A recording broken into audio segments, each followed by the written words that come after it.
오늘 말씀의 제목은 거룩한 배신입니다. 거룩한 배신입니다. 오늘 어머니 주일이기 때문에 어머니 주일 설교하는 것이 좋겠지만 제가 오늘 이 말씀을 선택했습니다. 제목이 거룩한 배신입니다. 세계의 많은 사회학자들이 우리 한국 사회를 주시하고 있습니다. 연구하고 있습니다. 그 이유 중에 하나가 다른 것이 아니라 우리 한국이 인터넷이 굉장히 발달했습니다. 인터넷 발달로 인해서 SNS, 소위 말하는 소셜 네트워크 서비스가 엄청난 파급 또한 힘을 갖고 있습니다. 이것이 지금 한국 사회에서 가장 큰 사회적인 어떤 그 힘으로 또한 문제로 또한 여러 가지 현상으로 나타나고 있습니다. 과거 같으면 어떤 사실이 감추어졌습니다. 사람들이 무시했습니다. 그걸 알 수가 없었습니다. 그러나 지금은 그렇지 않습니다. 어떤 사실이든 단시간 안에 모든 사람들이 다 알 수 있게 된 이런 시대에 우리들이 살고 있다는 겁니다. 시간이 걸리지 않습니다. 몇 시간이면 모든 사람이 안다는 겁니다. 최근에 일련의 사건이 있었는데 여러분 기억하시겠지만 비행기 안에서 승무원을 폭행한 라면 사건이 있었습니다. 또한 남양 유업 사건이 있었습니다. 그리고 얼마 전에 청와대 대변인의 그 성추문 사건이 있었습니다. 이런 사건을 모든 사람이 아는 것입니다. 어떤 언론기관을 통해서 아는 것이 아니라 일반 시민들이 먼저 내용을 잘 알고 있다는 겁니다. 이것으로 인해서 사회적인 충격이 나타나고 있습니다. 많은 변화를 몰고 오고 있다는 겁니다. 이러한 대표적인 현상 중에 하나가 소위 말하는 갑과 을의 변화입니다. 갑과 을의 변화라는 겁니다. 과거에는 갑이 기득권을 갖고 있었습니다. 힘을 갖고 있었습니다. 약자인 을에게 많은 것을 요구하고 갑의 목적을 이룰 수가 있었습니다. 그러나 이제는 그런 것이 거의 불가능해졌다는 말씀이 됩니다. 이제는 갑이 더 이상 강자가 아닙니다. 을이 더 이상 약자가 아니라는 겁니다. 을은 여론의 힘을 갖고 있습니다. 인터넷의 힘을 갖고 있습니다. 그것으로 을이 갑에게 지금 도전을 하고 있다는 말씀이 됩니다. 어느 것이 옳은가, 어느 것이 좋은가 사회학적으로 판단나고 있지 않다는 말씀이 됩니다. 그러나 한 가지 분명한 것이 있습니다. 이런 갑과 을의 변화는 앞으로 국민적으로, 개인적으로, 사회적으로 엄청난 변화를 요구한다는 것입니다. 또한 사회적으로 여기에 대한 경비가 엄청나게 지출될 것이라고 그렇게 말하고 있습니다. 많은 돈이 들어간다는 겁니다. 다른 것이 아닙니다. 이제는 갑은 더 이상 강자가 아닙니다. 그러기에 그 강자로서의 수치를 모면하기 위해서 더 이상 투자하지 않을 것이라고 합니다. 이제는 사회적인 책임을 지지 않을 것이라고 합니다. 그 여파가 약자에게 넘어갑니다. 을에게 넘어갑니다. 오히려 이런 일로 인해서 을이 어려움을 당하고 실직을 당하고 가난을 겪게 될 것이라고 그렇게 말하는 학자들도 있습니다. 힘은 얻었습니다. 그러나 잃는 것이 있다는 겁니다. 이것이 이 시대입니다. 그러게 이것이 좋다 나쁘다 말하기는 아직도 이르다는 그 말씀이 됩니다. 이런 사회적인 변화를 우리가 겪고 있다는 겁니다. 그러면 지금 성경은 우리에게 무엇을 가르쳐주고 있는가 합니다. 예수님 이런 사회적인 변화를 어떻게 대응하셨는가, 어떻게 이걸 처리하셨는가를 성경이 우리에게 보여주고 있습니다. 오늘 본문을 보면 많은 백성들이 주님을 쫓아서 지금 갈릴리에서 여리고까지 쫓아왔습니다. 왜 쫓아왔을까? 다른 것이 아닙니다. 주님이 병을 고치셨습니다. 기적을 행하셨습니다. 배고픈 자에게 먹을 것 주셨습니다. 그러다 보니까 많은 사람들이 예수님을 메시아로 받아들인 겁니다. 이제 저 예수가 며칠 있으면 예루살렘에 올라갈 것이고 예루살렘에서 왕이 될 것이라는 겁니다. 자신들이 갖고 있는 문제를 해결해 줄 것이라는 겁니다. 그러게 많은 사람들이 주님을 따라왔다는 말씀이 됩니다. 그들의 기대가 충족될 것입니다. 그러나 오늘 본문 이 삭개오의 사건으로 인해서 그들은 엄청난 배신감을 당한다는 겁니다. 배신을 느낀다는 겁니다. 배신을 당합니다. 그들이 바라고 원하던 것을 주님께서 이루어지지 않는다는 그 말씀이 됩니다. 백성들은 절망하게 됩니다. 분노하게 됩니다. 그리고 그 예수를 십자가에 못 박게 된다는 말씀이 됩니다. 왜 이 사건이 일어나는가입니다. 바로 삭개오 사건이라는 겁니다. 어떤 한 시대를 주님께서 배신하시는 겁니다. 한 무리를 배신하는 겁니다. 한 백성을 배신하는 것입니다. 그리고 하나님께서는, 우리 주님께서는 새로운 시대를, 새로운 문화를, 새로운 것을 만들어낸다는 그 말씀이 됩니다. 그러기에 오늘 이 말씀을 통해서 우리 이 급변하는 이 시대, 이 문화 속에서 어떻게 살아갈 것인가, 그 지혜를 얻을 수 있다는 말씀입니다. 그러게 먼저 2절 말씀해 보면 삭개오라 이름하는 자가 있으니 세리장이요 또한 부자라. 삭개오라는 사람이 있습니다. 세리장입니다. 여리고는 교통의 중심지였습니다. 그는 세리 중에 세리였습니다. 세리장이었습니다. 당시의 세금 제도는 일정한 금액을 로마에다 갖다 바치고 나머지 금액은 세리들이 나누어 가질 수가 있었습니다. 그러게 그는 엄청난 부를 축적했습니다. 부자라고 성경은 그렇게 말씀하고 있습니다.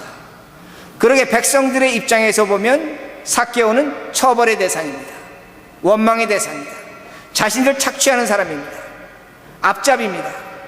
한국식으로 표현하면 이완영과 같은 사람입니다. 매국노라는 겁니다. 예수님이 이 다음에 왕이 되시면 제일 먼저 하셔야 될 일은 바로 저 삭개오를 처단하신 일이라는 그 말씀이 됩니다. 근데 오늘 성경을 우리가 잘 보면 참 재밌습니다. 삭개오라 이름하는 자가 있으니, 삭개오라 이름하는 자가 있습니다. 우리는 이 성경 읽을 때 삭개오 이름이 나온다 그렇게 생각합니다. 근데 이 말씀은 깊은 의미가 있습니다. 삭개오라는 것은 헬라어로 그 히브리어 이름을 음역한 것입니다. 자카이라는 의미가 됩니다. 자카이를 헬라 사람들이 읽으면 삭개오라고 읽을 수 있는 겁니다. 근데 자카이라는 건 뭐냐면 여호와께서 기억하신다는 겁니다. 여호와께서 기억하신다. 근데 이 자카이가 자카라는 단어를 갖고 있습니다. 기억한다는 것입니다. 근데 이 기억한다는 것은 헬라 사람들이 이름을 기억한다 그렇게 합니다. 우린 이름 하지만 유대인들은 기억이라고 쓰는 겁니다. 기억한다는 겁니다.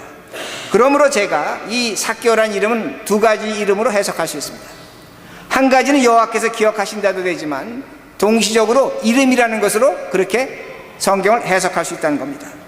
그러게 제가 2절 말씀을 히브리적으로 읽으면 이렇게 읽을 수가 있습니다. 유대인이 성경 읽는 식으로 이름하는 자가 있으니 세리장이 또한 부자라. 이름하는 자가 있으니 세리장이 또한 부자라고 그렇게 읽을 수 있다는 겁니다. 삭개오의 이름이 있는 것 같습니다. 그러나 동시적으로 삭개오의 이름이 없다는 겁니다. 왜 성경이 삭개오라는 이름을 쓰고 이렇게 표현하고 있는가입니다. 다른 것이 아닙니다. 당시에 착취받던 유대인들이 삭개오에게 복수할 수 있는 글은 단 한 가지였습니다. 무엇으로 삭개오에게 복수할 수 있냐면 삭개오의 이름을 부르지 않는 것입니다. 유대인들은 살아있는 사람의 이름을 부르지 않으면 그 사람은 죽은 사람으로 간주하는 겁니다. 어떤 사람이 살아있습니다. 살아있는데 그 사람의 이름을 부르지 않습니다. 저 사람은 죽은 거라는 겁니다. 송장이라는 겁니다. 그러기에 유대인들은 삭개오의 이름을 부르지 않았습니다. 그러기에 성경이 이렇게 표현했다는 겁니다. 삭개오는 죽은 송장이라는 겁니다. 아무도 그의 이름을 불러주지 않았습니다. 사람들은 그를 볼 때 세리라고 불렀습니다. 세리장이라고 불렀습니다. 삭개오라고 부르지 않았다는 그 말씀이 됩니다.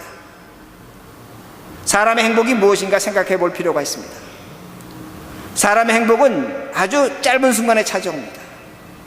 근데 저는 이것이 행복이라고 생각합니다. 제가 오래간만에 어떤 사람을 만났는데 저는 그 사람이 누구인지 모릅니다. 근데 그 사람이 저의 이름을 기억해 줍니다. 그를 저를 기억해 줍니다. 그때 굉장히 기쁩니다. 왜 기쁠까? 그 사람이 내 이름을 기억하고 있다는 겁니다. 내 이름을 알고 있다는 겁니다. 이름 알고 있는 것 자체가 행복이요 기쁨이란 그 말씀됩니다. 얼마 전에도 박근혜 대통령이 상원 합동연설에서 이름을 불러주었습니다. 굉장히 미닝풀한 겁니다. 4명의 그 국회의원들의 이름을 불러줬습니다. 그때 사람들이 일어나서 박수를 쳤습니다. 그 이름을 불리움받은 사람은 행복하다는 겁니다. 내 이름을 기억하고 있다는 겁니다. 나를 기억하고 있다는 겁니다. 그러기에 누군가에 의해 이름이 기억되는 것은 행복한 존재란 말씀됩니다. 오늘 우리에게도 이름이 있습니다. 크리스찬 이름이라는 그런 이름이 있습니다. 신자라는 이름이 있다는 겁니다. 여러분들의 이름이, 우리의 이름이 지금 세상에 어떻게 불려지고 있는가입니다. 중요하다는 겁니다. 제가 목회자입니다. 목회하면서 많은 여러 교인들을 만났습니다. 제가 그 이름을 기억하고 있습니다. 어떤 이름은 귀한 이름입니다. 어떤 이름은 기억하고 싶지 않습니다. 그들도 마찬가지일 것입니다. 그들도 저의 이름을 기억할 것입니다. 어떻게 기억하고 있을까? 거기에 저의 행복과 불행이 있다는 겁니다. 여러분의 자녀가 여러분의 이름을 기억하고 있습니다. 우리가 서로의 이름을 불러주고 기억하고 있다는 겁니다. 여기에 행복과 불행이 있다는 그 말씀이 됩니다. 그러기에 그 이름을 부를 때, 정말로 그 이름을 부를 때 기쁨이 있습니다. 감동이 있습니다. 설령 그가 이 땅에 살아있지 않다고 할지라도, 죽었다고 할지라도 그 이름을 부를 때 나에게 주는 기쁨이 있다는 겁니다. 감동이 있다는 겁니다. 그러기에 이름은 이토록 중요한 것입니다. 여러분에게 주어진 이름이 이름 석자가 아니란 그 말씀이 됩니다. 그 이름으로 행복과 기쁨을 나눌 수가 있습니다. 그 이름으로 위로를 받을 수가 있습니다. 그러기에 주님께서 오늘 우리를 불러주신 것입니다. 우리의 이름을 부르셨습니다. 그러기에 여러분 예배 자리에 초대되신 것입니다. 우리가 오늘도 하나님의 이름을 부릅니다. 그러기에 오늘 우리가 예배를 드릴 수 있다는 그 말씀이 됩니다. 이것이 우리의 행복이라는 말씀이 됩니다. 그런데 삭개오는 그렇지 않았다는 겁니다. 그는 세리였습니다. 부자였습니다. 힘과 능력을 갖고 있습니다. 그러나 아무도 그의 이름을 불러주지 않았다는 말씀이 됩니다. 그는 죽은 존재입니다. 어떻게 보면 가장 행복한 사람인 것 같지만 가장 불행한 사람인 것을 우리들이 알 수가 있습니다. 이 세상 살아가면서 돈이 필요합니다. 권력이 필요합니다. 그거 반드시 우리가 인정해야 됩니다. 그것보다 더 필요한 것이 무엇인가? 윤리적이고 도덕적인 것입니다. 자유입니다. 그것보다 필요한 것이 이것이라는 겁니다. 오늘 내가 윤리적으로 도덕적으로 자유하다면 물 한 그릇 놓고 배가 부를 수 있습니다. 만족할 수 있습니다. 그러나 내가 오늘 윤리적으로 도덕적으로 자유하지 못한다면 천하만금을 가졌다고 할지라도 그 사람은 불행한 사람입니다. 만족하지 못하다는 겁니다. 그러나 이 세상이 돈과 권력으로 또한 더 나아가서 도덕과 윤리로 해결되는가 합니다. 그렇지도 않습니다. 우리에게 중요한 자유가 있어야 된다는 겁니다. 가장 중요한 자유는 무엇이냐면 영적인 자유라는 겁니다. 하나님을 만나는 자유라는 겁니다. 윤리와 도덕보다 더 중요하다는 겁니다. 왜 이것이 중요하냐면 하나님이 우리의 이름을 불러주셔야 합니다. 이것이 중요하다는 겁니다. 많은 사람들이 죽음 앞에서 두려워합니다. 왜 죽음을 두려워합니까? 하나님이 그의 이름을 불러주지 않는다는 겁니다. 누가 그의 이름을 불러주냐면 어두운 세력이, 마귀의 세력이 그의 이름을 부릅니다. 그러기에 죽음 앞에서 두려운 것입니다. 그러나 우린 그렇지 않다는 겁니다. 우린 행복하다는 겁니다. 하나님이 오늘 죽음 앞에서 우리의 이름을 분명히 불러주신다는 그 말씀입니다. 그러기에 오늘 우리는 이 예배 자리에 나와 있다는 말씀입니다. 이것이 우리의 행복입니다. 이것이 삭개와 우리의 차이라는 그 말씀입니다. 그런데 주님께서 여리고를 지나가십니다. 3절에 이런 말씀이 있습니다. 그가 예수께서 어떠한 사람인가 하여 보고자 하되 키가 작고 사람이 많아 할 수 없어. 오늘 성경은 삭개오가 키가 작다고 말씀합니다. 이 키라는 헬라어 단어는 키도 됩니다. 나이도 됩니다. 나이도 됩니다. 나이가 어리다고로 해석할 수가 있습니다. 그러나 이 말씀은 어떤 의미가 되냐면 삭개오가 성숙하지 못하다는 겁니다. 나이에 비해서 헛살았다는 겁니다.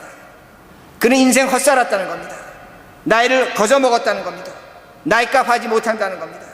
그는 정신적으로 빈약하고 부족한 사람이라는 것을 성경이 알려주고 있습니다. 약한 사람이라는 겁니다. 근데 그가 주님을 만나보려고 지금 뽕나무 위로, 돌 무화과 나무 위로 올라가고 있습니다. 뽕나무는 나무가 작습니다. 가지가 많습니다. 이파리가 무성합니다. 그러게 사람이 그 안에 들어가서 숨을 수가 있다고 합니다. 삭개오가 어떤 마음으로 지금 그렇게 올라갔는가입니다. 나만 예수를 보겠다는 겁니다. 예수가 나 볼 필요 없다는 겁니다. 다른 사람이 나도 쳐다보면 안 된다는 겁니다. 내가 그 나무 속에서 다른 사람만을 쳐다보겠다는 그런 심리로 올라갔다는 말씀입니다. 내 자신을 숨길 수가 있습니다. 이것이 오늘날 또한 우리들의 모습이라는 겁니다. 저는 그런 생각을 해본 적이 있습니다. 이 세상에서 가장 무서운 것이 무엇인가? 가장 무서운 것이 무엇인가? 그 중에 하나가 무엇이냐면 사람 눈치 보는 겁니다. 사람 시선입니다. 사람의 시선과 눈치가 우리가 살아가는데 가장 무서운 것이란 그 말씀이 됩니다. 우린 눈치 보고 웃습니다. 눈치 보고 슬퍼합니다. 사람 눈치 보고 살아간다는 겁니다. 어떤 사람은 그 눈치를 이기지 못해서 스스로 목숨을 끊는 사람도 봤습니다. 그러기에 사람 시선이 그만큼 무섭다는 겁니다. 오늘 내가 누구를 사랑합니다. 자식을 사랑합니다. 남편을 사랑합니다. 사랑은 합니다. 눈치 보고 사랑합니다. 눈치 보고 살아가니까 그 사랑이 사랑이 아니더라는 겁니다.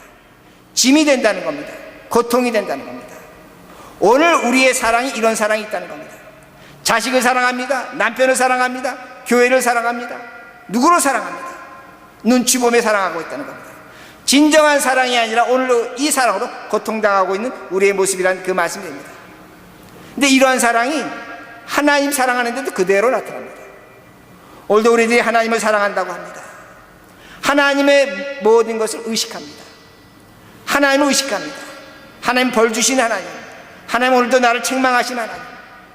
그러기에 하나님 사랑한다고 하지만 그 사랑이 율법적입니다. 그 사람이 의무적입니다. 그 사람이 고통이 있다는 겁니다. 그러기에 왜 제가 이렇게 말씀을 드릴 수 있냐면, 여러분이 교회에서 하나님 사랑하는 것과 세상 나가서 사랑하는 것이 다르다는 겁니다. 오늘도 우리는 눈치 보고 살아가고 있다는 겁니다. 그러기에 뽕나무 위에 올라가는 겁니다. 하나님 만나는 것, 주님 만나는 것이 두렵습니다. 나만 주님 쳐다보는 겁니다. 사람 만나는 것이 두렵습니다. 그러기에 뽕나무 숨어 있다는 겁니다. 이것이 삭개의 모습이요 동시에 우리의 모습이라는 말씀입니다. 근데 5절에 이렇게 말씀이 있습니다. 예수께서 그곳에 이르사 쳐다보시고 이르시되 삭개오야, 삭개오야, 속히 내려오라.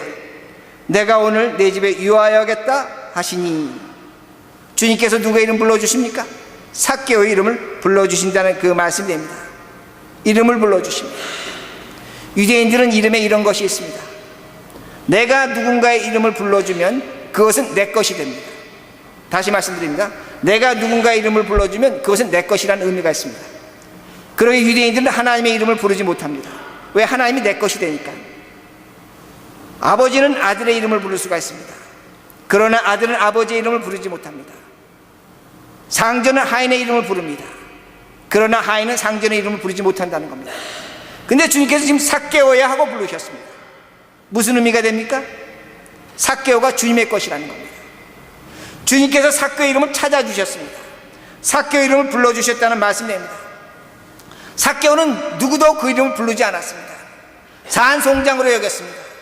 그러나 주님은 그렇지 않으셨습니다. 너는 살아있는 존재라는 겁니다. 내가 너를 용서했다는 겁니다. 너는 나와 같다는 것입니다. 내 눈치를 보지 말라고 그렇게 말씀하십니다. 더 이상 숨지 말라는 겁니다. 그러기에 높이 올라가 있는 그 삭개오를 내려오라고 그렇게 말씀하십니다. 그러기에 6절에 이런 말씀이 있습니다. 급히 내려와 즐거워하며 영접하거라. 급히 내려왔습니다. 속히 내려오라고 하니까 급히 내려왔습니다. 그리고 즐거워하고 있다고 성경은 말씀하고 있습니다. 이제는 삭개오 누구의 눈치도 보지 않습니다. 이제는 감사하다는 겁니다. 기뻐하다는 겁니다. 자신의 이름을 찾았다는 겁니다. 이제는 죽은 자가 아니라 살아있는 자라는 것을 본인이 느끼는 겁니다. 그 마을에 살면서 누구도 그의 이름을 불러주지 않았습니다. 근데 주님이 삭개오야 내려오라. 자신의 이름을 불러주셨다는 겁니다. 이제는 내가 하나님의 사람이라는 겁니다. 더 이상 죽음을 두려워하지 않습니다. 하나님의 자녀가 됐다고 분명히 확신하고 있는 모습이라는 말씀입니다. 이 사랑이 어떻게 나타나는가? 다른 것이 아닙니다. 주님은 삭개오의 이름을 불러주시려고 수많은 사람을 배신해야 된다는 겁니다. 수많은 사람을 배신해야 된다는 겁니다. 말씀드린 것처럼 많은 사람들이 갈릴리에서 여리고까지 쫓아왔습니다. 그들은 생각했습니다. 예수님이 왕이 되시면 반드시 처단해야 될 것이 삭개오라는 겁니다. 근데 주님께서 반대로 하십니다. 처단하지 않고 오히려 그의 이름을 불러주셨다는 겁니다. 삭개오를 용서하셨다는 겁니다. 인정하셨다는 말씀입니다. 백성들을 배신하는 겁니다. 백성들이 원망 끌어오르는 겁니다. 어떻게 저럴 수 있는가 합니다. 죽여야 될 사람을 살려주고 있다는 겁니다. 그리고 7절에 이런 말씀이 있습니다. 무사람이 보고 수군거려 이르되 저가 죄인의 집에 유하러 들어갔다도 하더라. 무사람이 보고 수군거렸습니다. 수군거렸다는 이 말은 원망했다는 겁니다. 심하게 불평했다는 겁니다. 주님이 죄인의 집에 들어갔다고 그렇게 말씀합니다. 이 말씀은 어떤 의미가 되냐면 예수님이 세리장이 된 것입니다. 예수님이 매국노가 된 것입니다. 예수님이 이완용이 된 것입니다. 예수님이 백성들로부터 처단받아야 될 제1호 공적이 됐다는 겁니다. 그러기에 성경이 이렇게 표현하고 있는 겁니다. 백성들을 배신하셨습니다. 삭개오라는 한 사람의 이름을 주시기 위해서, 그의 이름을 되돌려 주시기 위해서 우리 주님은 십자가에서 죽으신다는 그 말씀입니다. 그러기에 제가 질문합니다. 이 한 사람이 누굽니까? 삭개오 한 사람입니까? 그렇지 않습니다. 오늘도 주님은 우리의 이름을 불러주시고 이 자리에 여러분을 초대하셨습니다. 나 한 사람을 구원하시기 위해서 우리 주님은 수많은 사람을 배신한다는 겁니다. 수많은 사람으로부터 고통과 멸시를 당한다는 겁니다. 한 사람을 구원하시기 위해서 주님은 십자가에 못 박아 죽으신다는 겁니다. 이 백성들이 주님을 십자가에 못 박아 죽인다는 그 말씀이 됩니다. 그러므로 주님께서 다시 한번 질문하십니다. 오늘 질문하십니다. 나는 너를 위해 배신했다는 겁니다. 너는 나를 위해서 어떻게 배신하겠느냐고 질문하시는 겁니다. 오늘 주님이 우리에게 묻고 계십니다. 너는 나를 위해 어떻게 배신하겠느냐, 이 질문하고 있다는 말씀이 됩니다. 그런데 삭개오가 이렇게 배신합니다. 8절입니다. 삭개오가 서서 주께 여짜오되 주여 보시옵소서, 내 소유의 절반을 가난한 자들에게 주겠사오며 만일 누구의 것을 속여 빼앗은 일이 있으면 내 갑절이나 갚겠나이다. 뭘 성경이 보여주고 있습니다. 삭개오가 이제는 과거를 배신하겠다는 겁니다. 이제는 새로운 삶을 살겠다는 겁니다. 이것이 삭개오의 배신이라는 겁니다. 주님, 나는 과거와 살지 않겠습니다.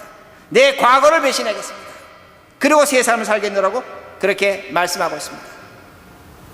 제가 말씀드린 것처럼 우리 한국 사회 엄청나게 변하고 있습니다. 이젠 비밀이 없는 시대입니다. 제가 어제 어떤 분한테 말씀드렸는데 저도 그걸 듣고 깜짝 놀랐습니다. 우리가 아이폰으로 전화하면 언제든지 녹음할 수 있다고 합니다. 전 그것조차 몰랐습니다. 이제는 비밀이 없습니다. 누군가 나하고 통화하고 싶으면 그대로에서 녹음할 수 있다고 말합니다. 오늘 이 시대는 갑과 을의 의치가 변하고 있는 겁니다. 더 이상 갑도 없고 을도 없다는 그 말씀이 됩니다. 이 시대의 변화를 우리들이 받아들여야 합니다. 이해하셔야 된다는 그 말씀이 됩니다. 그러게 오늘날 교인들에게, 우리들에게 많은 시대적인 변화가 있다는 겁니다. 그러게 제가 여러분에게 질문하고 싶습니다. 여러분은 이 시대를 받아들일 준비가 되셨습니까? 여러분은 이 시대를 이해하고 있습니까? 여기 사업하시는 분 계십니다. 정말로 여러분들이 이 시대를 이해하고 있는가 합니다.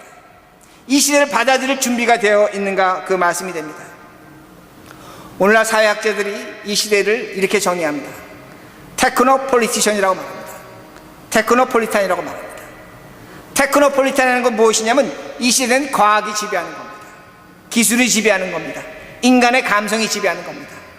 미국의 대기업을 보시기 바랍니다. 더 이상 GM도 아닙니다.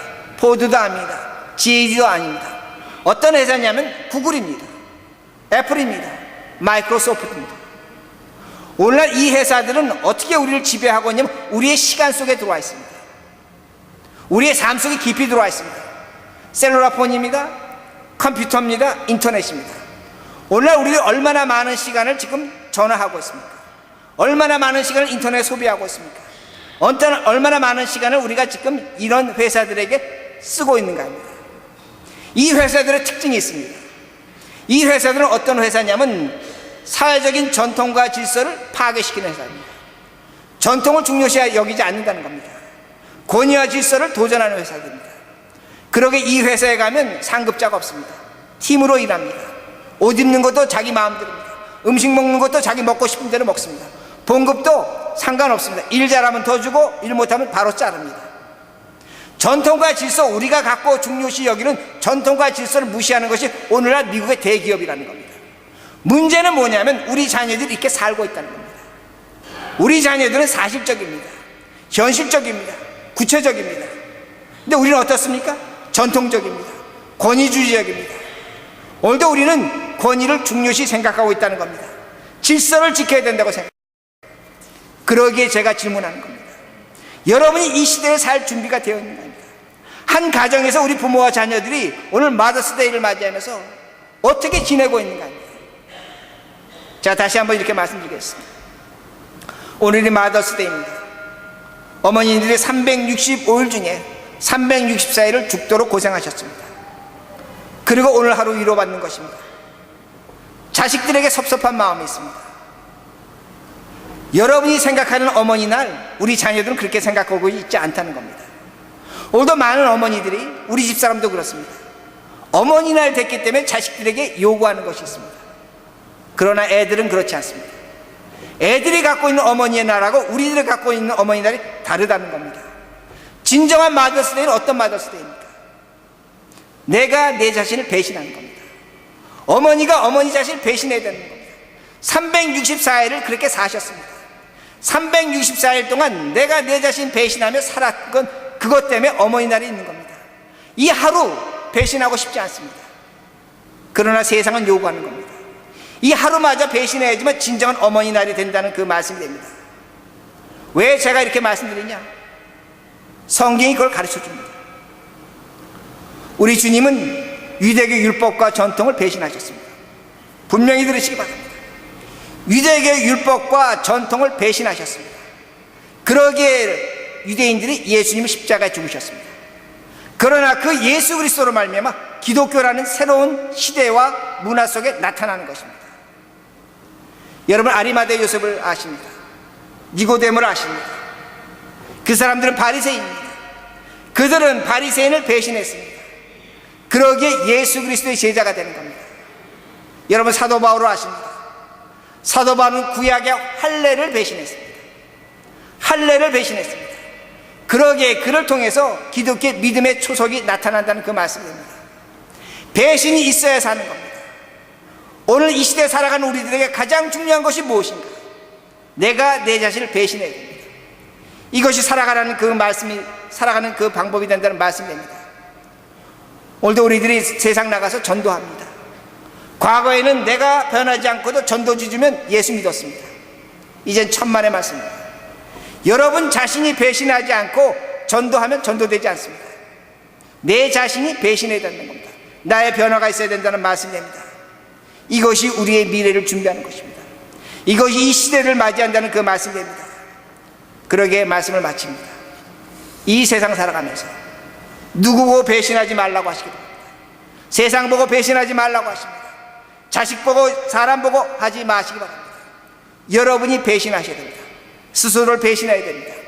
여기서 우리에게 새 시대를, 새로운 세상을 맞이할 수 있다는 말씀이 됩니다. 이것으로 하나님과 나의 관계가, 또 너와의 나의 관계가 새로워지는 우리 모두가 되길 바랍니다.